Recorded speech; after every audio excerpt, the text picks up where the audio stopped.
was incredible then. And I watched him become a teenager, from a young man into a father and a husband. And Charlie Kirk loved his family. He loved his friends. He loved his country. But he didn't just love them. He fought for them.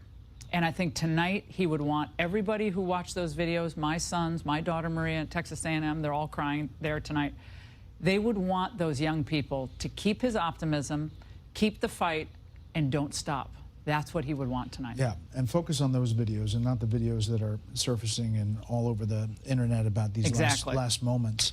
You know, you mentioned his ability to not only touch the youth, but also this amazing network of fundraising that changed the dynamic. I mean, it literally turned the tide in the Republican Party. Yeah, I went back and was looking at my texts, you know, literally bawling this afternoon with him, going back to 2018 and 2017 and 2016. And Charlie was just on it. Like he said, there's something happening. I'm in Pennsylvania. I'm in Minnesota. I remember he's in Minnesota. I'm in Arizona. Arizona's in play. Like he had his finger on the pulse of everything. And I listened to him unlike I listened to anyone his age, because he had this ability to connect with people, and also without a college degree, which we always have to remind people. He was very proud of that, by the way. He was very proud he didn't go to college, didn't get his mind polluted. But he was able to take in information really fast and process it really fast, and then explain it to people in a very efficient manner, which you and I know in this business is important. He was born to do what he did, and he died doing what he loved. And that is both, it's so tragic, but he wouldn't have wanted it any other way. He wanted to live a long life, but he was doing exactly what God put him on this earth to do. He also spoke at the conventions, a couple of them, yes, and was powerful, moved the needle. Take a listen. I founded Turning Point USA to tell young people in America that there's a better way than big government and old school corruption. The American way of life means you follow the law, you work hard, you honor God, you raise your kids with strong values, and you work to create a civil society. The American way of life means you speak your mind without retribution. I hear a lot from young people about their hopes, their dreams, and their fears. You see, young people are idealists. They respond to vision.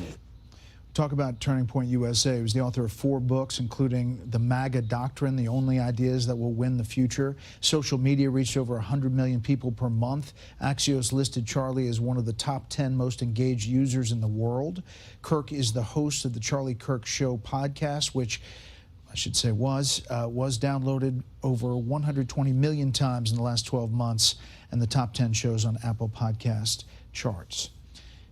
This moment is dangerous. This moment is different. It is, Brett, and I think those who would carry out these evil acts and this type of violence, they want to push people indoors and away from that type of evangelization, because Charlie was so effective.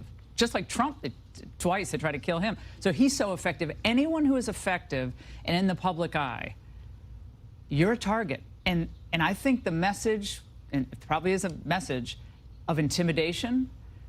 No, you won't go in public. No, you won't go to this part of the country. And Utah is obviously a conservative place, but they want to drive people indoors and to isolate them from the rest of the public. Charlie would not do that. He knew the threats, by the way. He was very aware of the threats. He had security.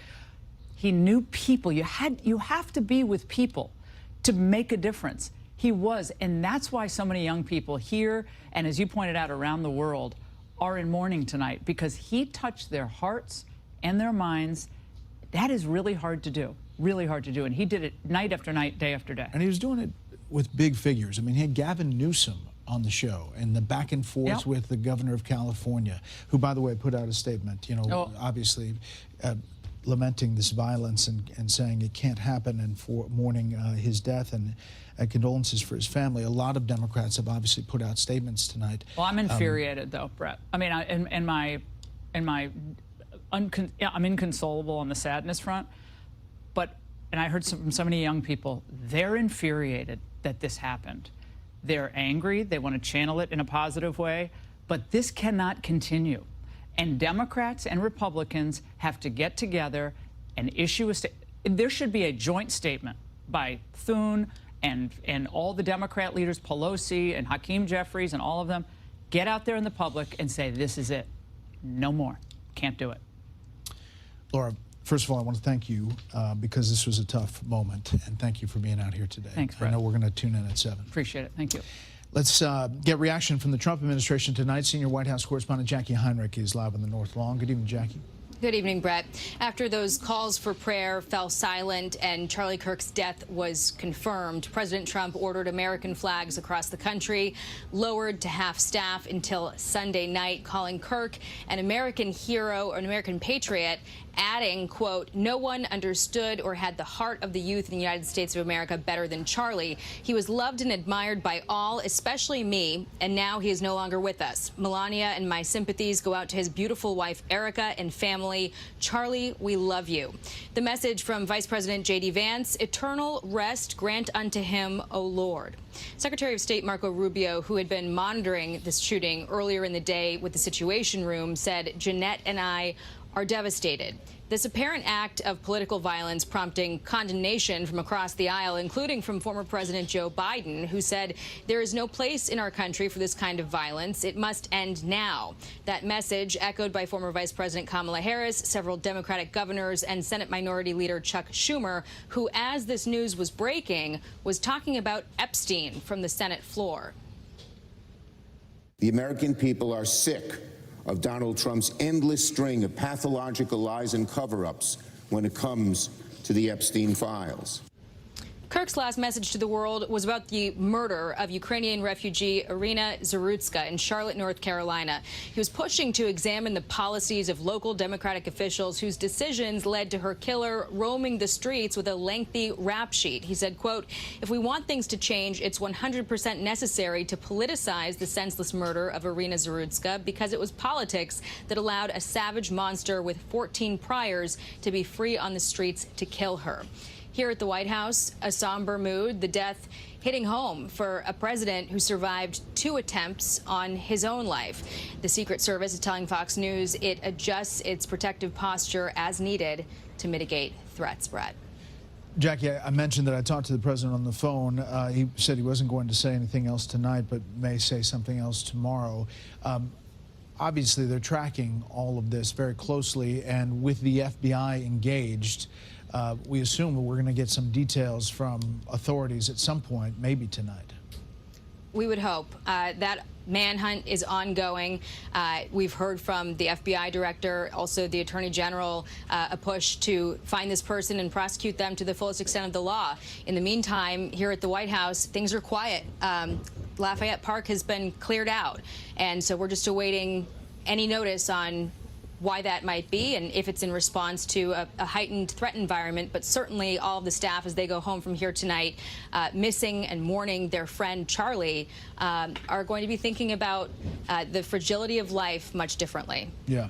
I mean, you think about somebody who was, and there you see the flag at half-staff at the White House. If you think about somebody who was intricately involved in that campaign, not just one but 2, and was a figure that was around, for example, in the transition quite a bit down there in Mar-a-Lago. That's right. And also, he was so young, as are so many of the officials and the staff that work in this White House. They are engaged in politics and passionate about conservative policy in the way that Charlie was. He animated so much of that generation, and his loss is felt deeply.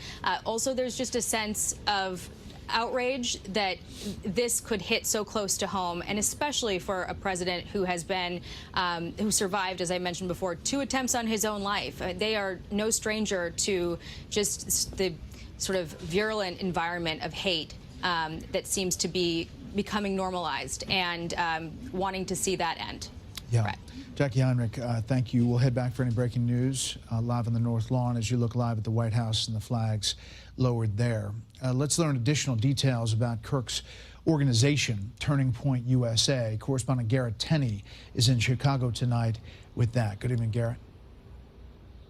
Very good evening to you. Charlie Kirk founded Turning Point USA when he was just 18 years old, right out of high school, about 30 miles north of here in downtown Chicago. At the time, Charlie said he felt like there really wasn't an organization out there for young conservatives that could counter what he called the pervasive left-leaning bias in America's education system. Well, fast forward 13 years, and today, Turning Point USA is the largest and fastest growing conservative youth activist organization in the country, with chapters on more than 3,500 high school and college campuses and more than 250,000 student members. Each semester, Charlie Kirk does a nationwide campus tour to educate students on freedom, free markets, and limited government with his Prove Me Wrong table, where anyone could come up and debate him on any topic. It's wrong to murder a baby. You're not murdering a baby. It's Okay. not a baby. What is it then? It is an embryo. What species is the baby in the womb? It's a human, but it's Therefore, an they should have embryo. human rights. No, I do not agree. Oh, so small humans, no human rights. Grown humans, It's human not rights. a small human. It's an embryo. It has a heartbeat. It has That brain does waves. not make it a child. The excuses given for abortion is dehumanization. Oh, it's just an embryo. Guys, that's just using different language to justify the massacre of something smaller than you. Turning Point's growth is in no small part thanks to its savvy use of social media and online media to meet young people where they are, including with viral clips like that. And the organization's grassroots efforts have become a political force and is credited in part with helping President Trump perform so well with young voters in the last election. Brett? Garrett Tenney in Chicago. Garrett, thank you. Let's bring in former New York police inspector, Fox News contributor Paul Morrow. Paul, you know, you're down covering the Ryan Ruth case, and I want to talk to you about the hunt for this shooter and where you think this is right now. Originally, they thought they had a suspect in custody. That authorities said there's somebody in custody. It turns out it wasn't him. It was some guy that was running away. It was not this guy. As you look at this video and you see what looks like a high-powered round from the university says from a distance away, where do you think this hunt is right now at this moment? Well, unfortunately, the early reports that somebody was apprehended may, excuse me, have stilled the investigation a bit because people that might have had something salient and important might not have come forward. So let's take this, assuming that we're starting with a blank slate. We could get lucky and somebody could give up a very, very strong tip. They may recognize something about this. Short of that, you have a winnowing process here. What you're going to have to say to yourself is, okay, what nodes can we investigate through? So let's predicate it with the idea that it is either a student at the school or somebody who drove to the school. So then you have a car. You also have the bullet itself. They're going to be looking at that round. That's a clue, and that's something that they have. Certainly by now they know a lot about that bullet, and they can go from there. So you're going to have a lot of video in a campus as well. And so all of these nodes are going to have squads, not just a person. They're going to have squads thrown at it. You're going to have a squad pulling video and going through all of that to see if there's something there. You're going to have people looking at cars. And you're also going to have a lot of intake because there were a lot of people there. I'm sure a lot of them had their phones out. You got to imagine somebody out there has video, still photos, saw something that's going to be really important here. The key is organization. You have to have a command post that's led by a strong commander. My understanding is the FBI's on scene right now. They're likely running it, which is good news, because you're going to have a lot of agencies there need somebody to herd the cats. Right now, organization is a big force multiplier. But those various vectors that I mentioned, they're going to be throwing a lot of resources at that, and that's where they're going. Oh, we're going to interrupt. There is a press conference. There is some reporting. There may be a suspect in custody. Let's listen in. From Utah Valley University, Vice President Val Peterson, who's been in touch with President Jimenez. And then we'll hear from Governor Cox. I'll turn the time over to Commissioner Mason.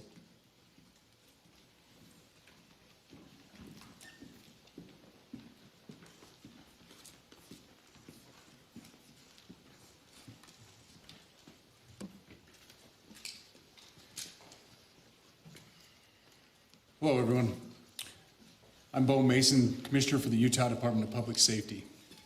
Today at approximately 12:20 Mountain Standard Time,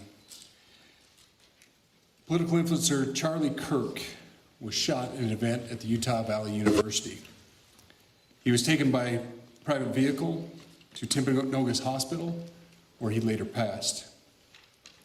The Utah Department of Public Safety will be co-leading this criminal investigation to find this killer, along with the Federal Bureau of Investigation. We're working in unison with the County Sheriff's Office, the local police department, and the University Police Department, all of which have been very cooperative and fully engaged in this process. Shortly after the shooting, we did have a suspect in custody, George Zinn, but he was released from custody after we identified that he did not match the shooting suspect and was not an accurate person of interest. However, he has been booked into the county jail by Utah Valley University Police Department for obstruction of justice. We do still have an active investigation for the person of interest. This incident occurred with a large crowd around. There was one shot fired and one victim. While the suspect is at large, we believe this was a targeted attack towards one individual. This is a tragic moment in our state and in our country. As we heal, we encourage everyone who is struggling with news of the incident to call 988, our state mental health crisis line. In addition to that, our partners with the FBI will also be discussing other ways we can communicate through the public for tips and other information. Thank you. Good afternoon. On behalf of the FBI, we extend our sincerest condolences to the family and friends of Charlie Kirk. Our thoughts are also with the people who witnessed this traumatic event. We know that what you experienced was very difficult. Our thoughts are with you as well. As soon as we heard about the shooting, special agents and personnel from the Salt Lake field office responded immediately. We have full resources devoted to this investigation, including tactical, operational, investigative, and intelligence. To be clear, the FBI will fully support and co-lead this investigation alongside with our partners. We are working on setting up a digital media tip line, and as soon as it's established, we'll get that information out to everyone. I know there's a lot of questions. This is very much an active case, and this investigation is in its early stages. We are following all the leads and all the evidence. If anyone has any information, please report it to the FBI or local law enforcement. Thank you. On behalf of President Tumenez, who we've been communicating with, and she's on her way back right now, I say that on behalf of Utah Valley University, we are shocked and saddened by the tragic passing of Charlie Kirk. We express our sincere condolences to the Kirk family. We grieve with our students, faculty, and staff who bore witness to this unspeakable tragedy. He was invited by the student group Turning Point USA to speak on our campus. We firmly believe that UVU is a place to share ideas and to debate openly and respectfully. Any attempt to infringe on those rights has no place here. We do not condone any form of violence at UVU and seek to make our campus a safe place for all. Ladies and gentlemen, thank you for joining us on this dark and tragic occasion. I want to thank our law enforcement officers who are leading this investigation, starting with Chief Long and his response here with the UVU Police Department. We're grateful for your leadership and your team. And again, to the speakers that you've just heard from who are co-leading this investigation. I also want to recognize Sheriff Mike Smith, who has been an invaluable partner as this investigation moves forward. I've been in touch with President Trump, with FBI Director Kash Patel. We are completely aligned with our state and federal partners as we work through this case. Now, this is a dark day for our state. It's a tragic day for our nation. And I want to be very clear that this is a political assassination. We are celebrating 250 years of the founding of this great nation. That founding document, the Declaration of Independence, that this great experiment on which we embarked together 250 years ago, that we are endowed by our Creator with certain unalienable rights. The first one of those is life. And today, a life was taken. Charlie Kirk was first and foremost a husband and a dad to 2 young children.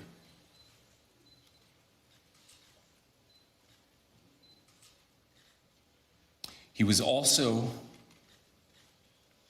very much politically involved, and that's why he was here on campus. Charlie believed in the power of free speech and debate to shape ideas and to persuade people. Historically, our university campuses in this nation and here in the state of Utah have been the place where truth and ideas are formulated and debated. And that's what he does. He comes on college campuses and he debates. That is foundational to the formation of our country, to our most basic constitutional rights. And when someone takes the life of a person because of their ideas or their ideals, then that very constitutional foundation is threatened. Now, we have a person of interest in custody. The investigation is ongoing. But I want to make it crystal clear right now, to whoever did this, we will find you. We will try you. And we will hold you accountable to the furthest extent of the law. And I just want to remind people that we still have the death penalty here in the state of Utah.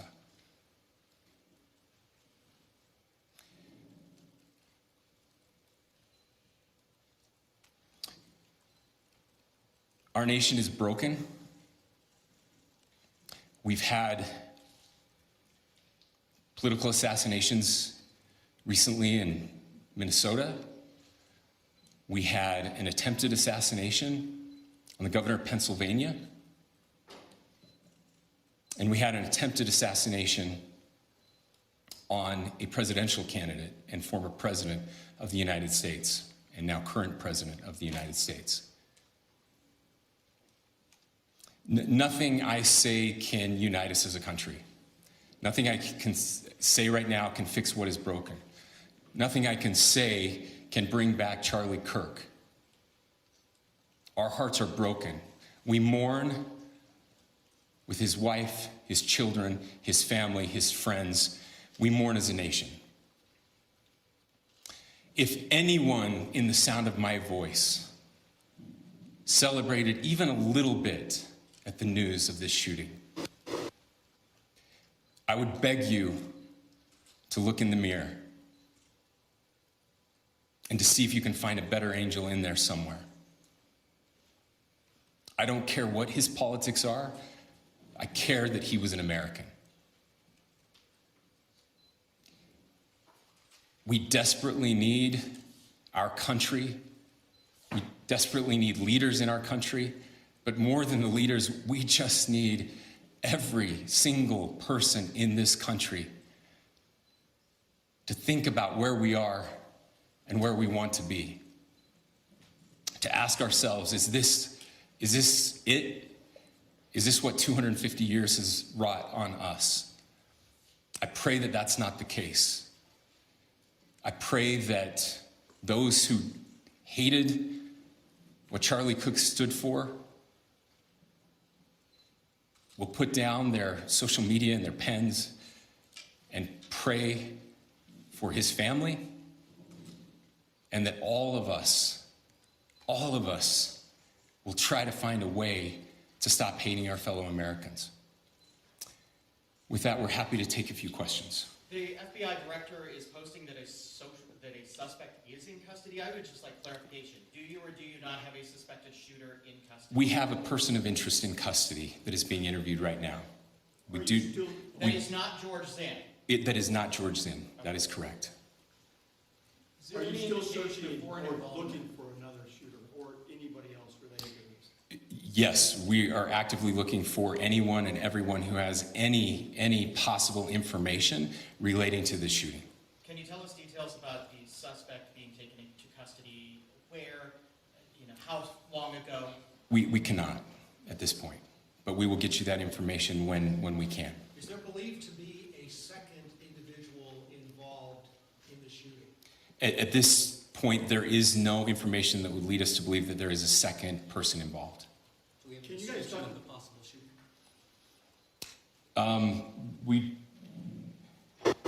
Do you want to talk about what we know there? Yeah. The only information we have on the suspect, the possible shooter, is taken from closed circuit TV here on campus. We do have that. We're analyzing it, but it is security camera footage, so you can kind of guess what the quality of that is. But we do know dressed in all dark clothing, but we don't have a much better description other than that. Where do you believe the shot came from? The shot came from here on campus, from a location at a fair, potentially from a roof, yes. A longer distance shot from a roof. So to clarify, with the security camera footage you have and the person of interest that's in custody, does that match up? That's what we're trying to decipher right now. So did FBI or DHS have anything on the threat board this morning? I can't speak to that. I'll just say that the investigation's ongoing, and as soon as we have further information, we will be sure to release it. Any indications of foreign intelligence involvement? As of now, I can't comment on any of that. Thank you. Can you talk a little bit about the security of the event itself? Who was there security-wise, and what happens on these kind of events? Chief Long. So my name is Jeff Long. I'm the police chief here at UVU, and I'll tell you right now, we're devastated. We're a small police department.